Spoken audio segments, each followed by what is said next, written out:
Le 28 juin, il sera l'adversaire d'Édouard Philippe pour le second tour des élections municipales au Havre. Arrivé deuxième au premier tour, Jean-Paul Lecoq, candidat d'hiver gauche à la tête d'une liste politique et citoyenne, avance à un rythme soutenu dans cette campagne. On l'a vu hier aux côtés des soignants. Aujourd'hui, plusieurs figures des forces de gauche ont fait le déplacement jusqu'au Havre pour le soutenir. Bonsoir Jean-Paul Lecoq, vous êtes en direct de nos locaux de France 3 Baie de Seine. François Ruffin et bien d'autres aujourd'hui. Jean-Luc Mélenchon annoncé vendredi face au Premier ministre. Est-ce que c'est la preuve que ce deuxième tour au Havre est bien plus qu'un scrutin local ? Peut-être que c'est la preuve, mais en tout cas c'est la preuve que la liste est composée de différentes forces, à la fois un comité citoyen qui représente un tiers de la liste, des citoyens indépendants qui représentent un tiers de la liste, et puis des forces politiques qui représentent un tiers de la liste. Et autant on leur avait interdit, entre guillemets, l'accès du Havre avant le premier tour, autant on considère que c'est aussi normal que les expressions des forces politiques puissent se faire avant le second tour. Comme ça, les électeurs savent exactement à quoi s'en tenir à l'occasion de cette élection. Et c'est bien plus qu'un scrutin local alors ? En fait, ce n'est pas nous qui disons c'est bien plus qu'un scrutin local. Ce sont les gens qui nous le disent. Nous, on porte un projet qu'on a écrit avec les Havrais en expliquant qu'on va porter une autre vie au Havre. On va essayer de rendre les gens plus heureux, on va essayer d'améliorer leurs conditions de vie. Et les Havrais, et à l'extérieur du Havre, on nous dit qu'on a aussi la responsabilité de mettre une brèche dans la politique d'Emmanuel Macron et d'Édouard Philippe et de cette majorité, et que les mauvais coups qu'ils portent à l'échelle nationale, évidemment, ces mauvais coups pèsent sur la vie quotidienne des Havraises et des Havrais. Et c'est en cela où cette élection touche les deux aspects, nationaux et communaux. Cette union de la gauche, elle est primordiale après l'épisode du rapprochement avorté avec Alexis Dec, le candidat écologiste ? Elle est intéressante. En tout cas, il fallait montrer que sur les fondamentaux, il n'y avait pas problème, il n'y avait pas de sujet. On est d'accord, et on se l'était dit avec Alexis Dec, le programme que l'on porte, il est compatible avec l'ensemble de nos électeurs.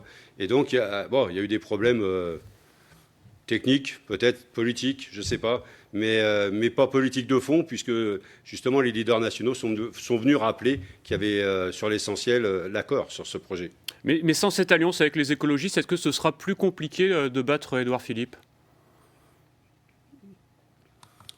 Peut-être que ce sera plus compliqué, moi je ne le pense pas, on garde beaucoup d'espoir et en fait ce sont les Havrais qui nous renvoient cet optimisme que l'on a, puisqu'ils viennent à notre rencontre, alors que pendant des mois, plus d'une année, on est allé à leur rencontre, et aujourd'hui c'est eux qui viennent à notre rencontre pour nous encourager, pour nous dire d'aller jusqu'au bout de la démarche, de rien perdre. On lâche rien, comme on dit au Havre dans les manifestations. Et les gens nous disent ça parce qu'ils savent qu'il y a un enjeu très important, à la fois pour changer leur vie et à la fois pour changer la vie dans le pays et changer cette majorité à un moment donné.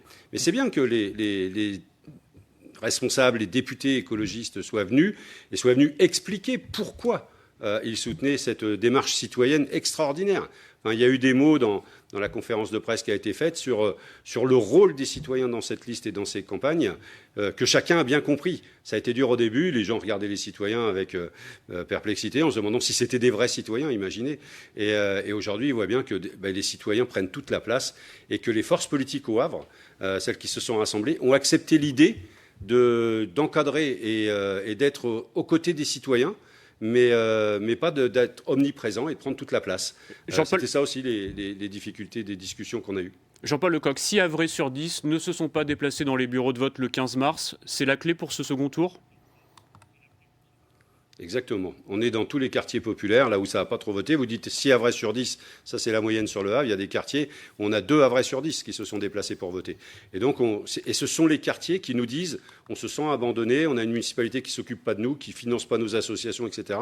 Eh bien, ceux-là, il faut que le 28 juin, ils se déplacent et ils aillent dire clair, haut et fort qu'ils veulent un changement et qu'ils ont envie, eux et eux-mêmes, de contribuer à l'avenir de leur quartier et de leur ville. C'est ce qu'on leur propose à travers notre projet.